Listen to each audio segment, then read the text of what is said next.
Hello, beautiful people. My name is Scarlett, and I am back again and doing another rendition of Bop or Drop. This time, I have the pleasure of reviewing Sour by Olivia Rodrigo. This album came out in 2021, and I have a lot of opinions on this one, so let's just get right into it.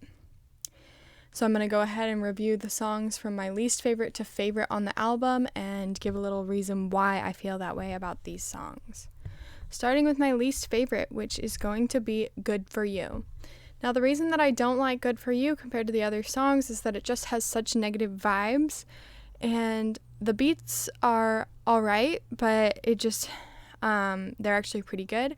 But the whole song is just so petty and negative, and just when it plays on the radio, it just puts me in a bad mood. Like, when I listen to the pop radio, I don't want to be put in a bad mood, you know? It's supposed to be happy and upbeat, but this song it's just so negative. All right, moving on to number 10 out of the track list, which is going to be Deja Vu.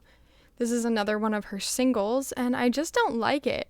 I don't like the vibes again. I don't like the way this song is hating on the new person, that after a breakup you can't be happy with a new person, and it's all about still her.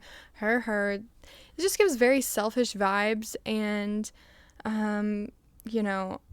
overall it is still okay, like, lyrically, and the sound is pretty good, but again, it just puts me in a bad mood when I listen to it. Moving on to number 9 on the list, and this one is going to be Driver's License. This was the song that I first heard from her album on the radio, and I just immediately never really got into it. I knew the words because they played it so much on the song, but it's just so basic, and it was so overplayed and overhyped in my opinion, and it's cliche. There's not really much going for it, and I guess maybe because I'm out of high school, I just couldn't relate to the lyrics anymore. Definitely made for radio. I will have to say that the album version where she drops the F-bomb definitely made it better. I know that's like crazy, but it made the whole song sound like less cringy in my opinion, and just give it a little more like depth to it. So that's why I didn't really like any of her singles. That's why they're at the bottom of the list. I think Driver's License is the prettiest vocally out of all of them. And moving on to number 8 on my list, which is going to be Jealousy. Again, and this is just a trend throughout the whole album, this song has such toxic vibes and such toxic lyrics.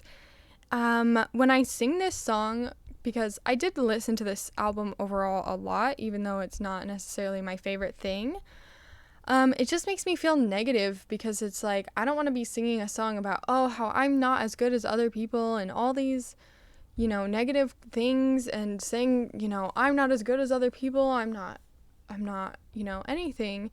And just, I guess that's what she's commentating on, is this, she knows it's not good for her, but she's still going to be negative and jealous. But it just is a skip, because I don't want to put myself in that kind of energy. Regardless of the sound of the song, it's just, you can't replace how negative it sounds.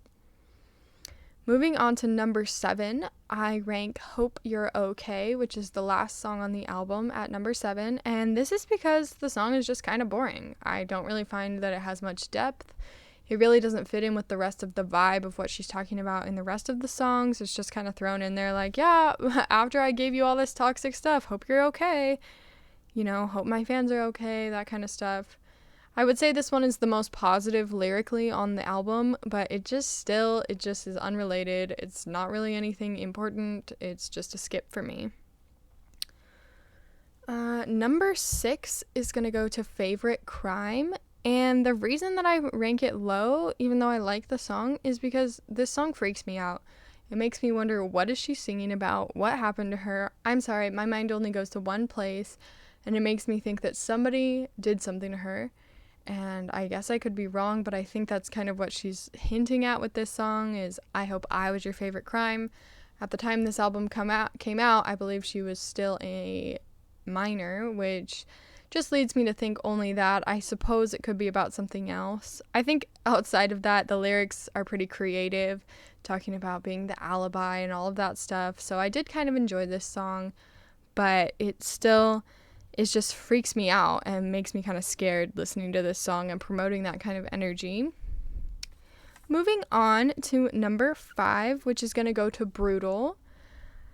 I actually like this song, but again, the lyrics are so toxic. It's just, yeah, the beat is really good, like all the music in the back, but it's just so toxic.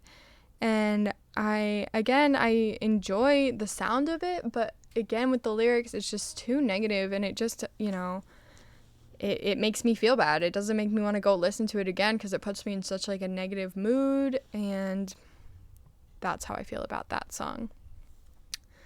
We're getting up to the top now, and this is my invitation for you to like this video and hit subscribe if you haven't already, which you really should. So moving on to number 4, this is going to go to Happier. I really love this song.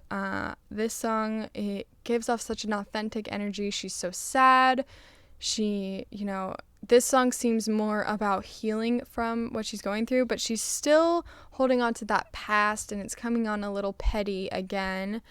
But at least this song is at least wishing the person well, instead of the past songs, which are like, you're a psychopath, I hate you, basically. So this is a little more healthy, I would say, as a breakup song compared to the other ones.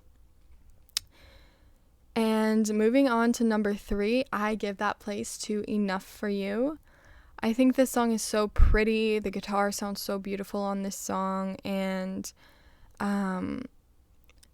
still, she's not taking any responsibility for what she may have done wrong in this situation with this breakup. Of course, people can be super toxic, but like, there's 2 roads to being in a toxic relationship, and just to put all the blame on the other person, even if that person did do 99% of what was wrong, it still just comes off, oh, I just wanted to be enough for you, all that, just kind of lame.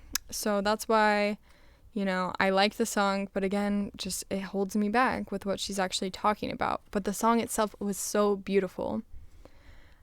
Number 2, I give to Traitor. I think that this one's pretty good. I think that the lyrics are pretty unique, and it's kind of a new way of talking about this and explaining the kind of situation she's in, where she's worried about the girl, and he's like, nah, no worries. And then right away, they're together, and she knew, she had that feeling inside, but he's just gaslit her into thinking, no, there's nothing wrong. So I really like this one. It's toxic again, but at least it actually has some kind of genuine explanation of why she feels that way. And some of the sounds that they used in the background just are a little weird. They just don't necessarily fit that well. But overall, it's still a really fun song to sing along to. Now, the song that I give number 1 goes to One Step Forward, Three Steps Back. I think this one is really good, and I may be biased because I'm such a big Taylor Swift fan, and she did help with this song.